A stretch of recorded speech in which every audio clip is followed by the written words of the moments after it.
Welcome to the deep dive. We take stacks of great sources, pull out the best bits of knowledge, and really help you cut through the noise. Today, we're diving into the raw, powerful world of a man who pretty much defines mental toughness, self-mastery.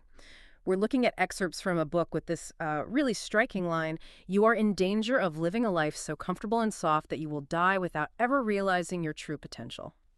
So, our mission today: to unpack how one person faced down his deepest fears, completely transformed himself, and basically gave us a blueprint, for ditching that victim mentality and building something unbreakable inside. That's exactly right. And this isn't about like temporary hype or motivation. It's deeper. It's about rewiring your brain.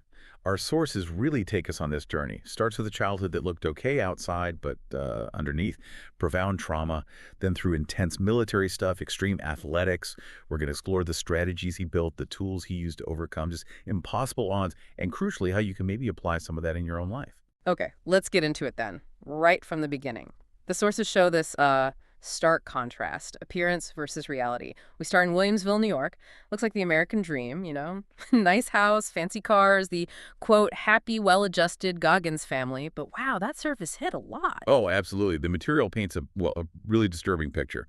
You learn about the father, Trennis Goggins, looked handsome, successful, but his control was total over everything, including a hidden side business running prostitutes. Yeah. And the kids, as young as 6 years old, working incredibly long hours at the family's roller disco, Skateland, doing everything. Concessions, cleaning toilets described as shit-filled, polishing floors with mops, way too big for them, Yeah, and earning nothing, not a cent. that's just wow. And that's only the start. The sources talk about physical abuse at home, too. The mother, completely dependent financially. There was even a loaded gun kept under the sofa where the kids slept. It all led to this desperate escape. The mother secretly gets a credit card, a really harrowing road trip. And it ends with them sleeping in a Holiday Inn conference room. That image, sleeping in a conference room, it just screams desperation, doesn't it? Absolutely does. And this early trauma, it had really deep effects. He struggled in school, repeated second grade. Later, they recommended him for a, quote, special students school because he had trouble reading. Diagnosed as toxic stress. That's a key point the sources make. It put him in this permanent fight-or-flight mode. Led to coping mechanisms like, cheating on tests, trying to avoid any attention. Just survival mode, basically. Yeah, survival mode. But then it gets, well, even heavier. The sources detail these compounding traumas, like one thing after another. His stepfather figure, Wilmeth, dies suddenly, violently. He witnesses a young boy get hit by a bus. These things constantly reminded him, and he puts it so bluntly, the past had been bleak, and now our sky blue future had been blown the fuck up, too. He talks about wanting to find comfort at the bottom place, just retreating. And you layer on top of that the early experiences with racism. Being, as he says, the only black kid in Brazil, Indiana, that fueled this deep hate over fear response in him. So you have this cocktail, right? Neglect, abuse, racism. It really set the stage for a lot of self-limiting choices later on. Acknowledging this foundation, this early stuff, why is it so critical for you listening? Because when you grasp the depth of that struggle, the transformation later becomes even more, well, just staggering. You see the sheer will involved. Right. So you have this incredibly difficult background, and then the sources point to this pivotal moment, a turning point. He calls it a solo intervention. In the shower, just him confronting himself with brutal, absolute honesty, telling himself, it's on you. Nobody is coming to save your ass. Not your mommy, not Wilmeth. Nobody. It's up to you. Powerful stuff. Yeah, really powerful. And this is where the accountability mirror comes in. The sources describe it vividly. It's this raw self-assessment. But it's not about, self-love affirmations or boosting your ego. Quite the opposite. It's about abolishing the ego, confronting every single insecurity, every weakness head on. He suggests literally writing these truths on Post-it notes, sticking them on your mirror, calling yourself out. Like if you're overweight, the note says, that means you're fucking fat. Own it. Wow. Yeah. It sounds harsh, but the point isn't just being mean to yourself. It's about building thicker skin to improve in life. Radical honesty. Radical honesty. I like that. Yeah. And this leads to this huge shift, right? From cheating the system, trying to get by, to actual self-improvement. He realized he wasn't just gaming the system, he was really gaming myself, cheating himself. Exactly. And the source gives these small, concrete examples of how that shift looked. Things like trashing a shag steering wheel cover and fuzzy dice from his car, tucking in his shirt, eating lunch alone to focus on studying instead of trying to fit in, prioritizing the work over social stuff. Small choices, big impact. Yeah, those details really show the change. And another huge part of this, brainwashing himself into craving discomfort. That's his phrase. Things like choosing to run when it was raining hard, or running in the snow. Deliberately embracing what felt unpleasant. These small acts, repeated, built resilience, helped to push through bigger, uncomfortable things later. It's basically challenge #3 he outlines, stepping outside your comfort zone daily. Actively seek it. Actively seeking discomfort.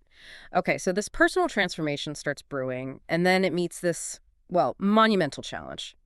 Sources describe him, he's nearly 300 pounds, working this dead-end pest control job he hates. Then he sees a TV show about Navy SEALs, and this spark ignites an impossible dream, really, become a SEAL. Impossible seems like the right word. The scale of the task was just enormous. He had to lose 106 pounds. 106 pounds. Yeah, in less than 3 months. That was the deadline to even qualify for training.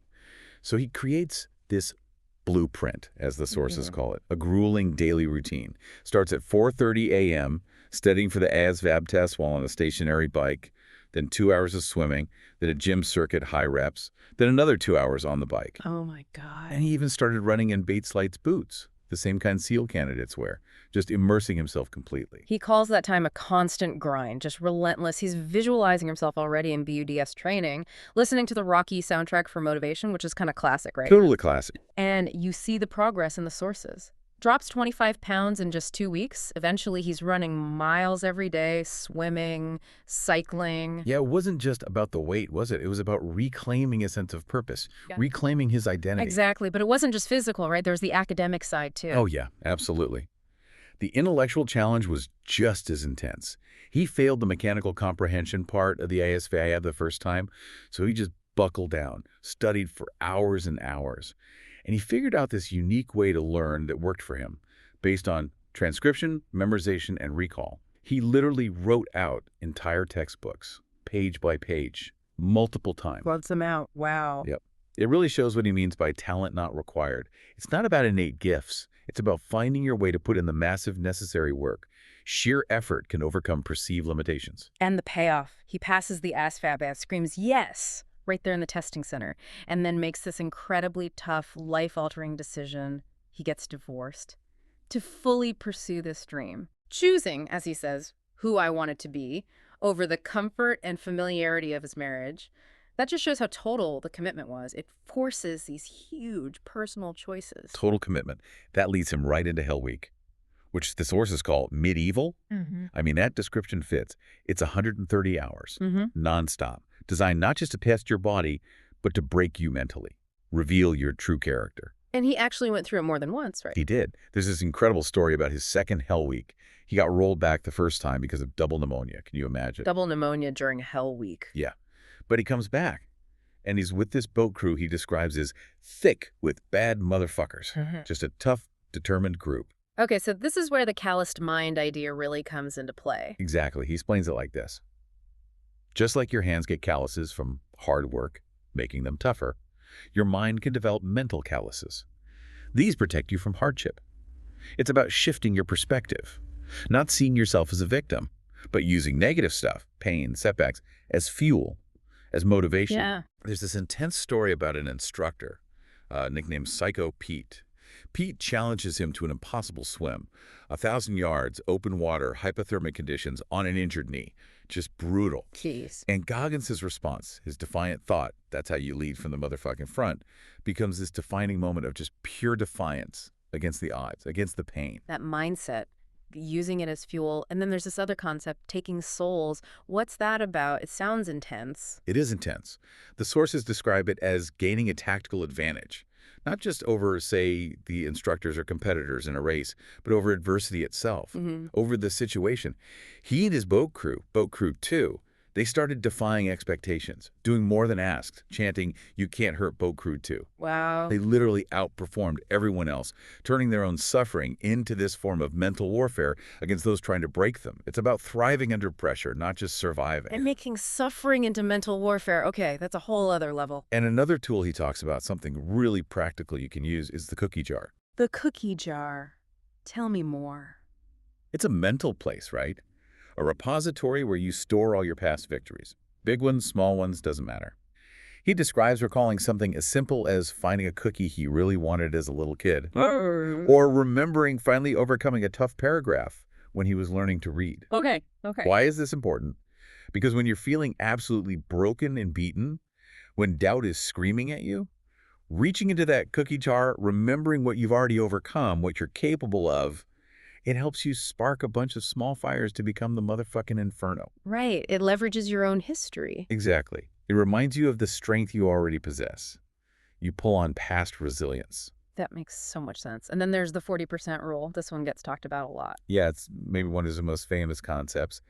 The idea is simple but profound. When your mind is telling you that you're done, that you have absolutely nothing left, you can't possibly go on. Yeah. You're actually only at about 40% of your real capacity. Only 40. That's the idea. There's way more in the tank than your mind lets you believe. It became his internal mantra, pushing through unbelievable pain. He talks about running on fractured shins, literally duct taped together during his third attempt at Hell Week. Third time with fractures. Yeah. And that third time, he also recounts the tragic death of a classmate, Mr. Scop, which just cemented the brutal reality, the stakes involved in that world. Unbelievable resilience. But even then, even after all that, the sources say he faced another major setback. That's right. Even after seemingly forging this unbreakable mind, life throws another curveball, a fractured kneecap, bad enough to send him home from training again. Oh, man. And this leads to another critical moment of self-reflection. He's on a train ride home.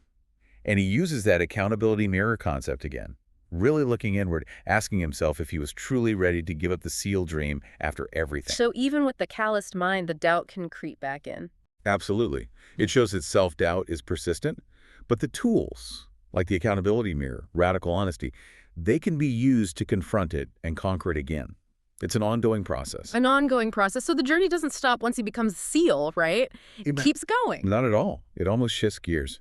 Our sources then detail his dive into the world of ultra running, extreme endurance races, tackling things like the San Diego one day that's 100 miles in 24 hours, or the Hurt 100 in Hawaii, often with very little specific training for that particular race. Just jumping in. Pretty much. Testing that mental fortitude even further. Pushing himself to points most people can't even imagine. Hallucinations, physical collapse. The sources are graphic. He talks about shitting himself during races, risking kidney failure, just absolute physical devastation. Wow. But then there's another twist, isn't there? Something internal he didn't even know about. Yeah, this is maybe one of the most incredible parts of the story. While he's doing all this, pushing his body to the absolute limit, there's a fundamental biological issue. A hidden flaw. He gets diagnosed later with a heart defect, an ASD, atrial septal defect, basically a hole between the chambers of his heart. A hole in his heart. Yes, it meant his body was only getting about half the oxygen it needed. And for someone doing intense physical activity, especially diving as a SEAL, it could have caused strokes or cardiac arrest at any moment. The sources say he completed BUDS, multiple ultras, all with this dirty bomb floating inside you. It's just an unbelievable testament to his willpower. Mind over matter taken to an extreme. That is absolutely staggering. How does someone keep going, facing all that? External challenges, internal limitations he wasn't even aware of. What's the key? Well, I think one core principle he highlights is treating life like a 24-hour mission every single day, like it's a critical operation.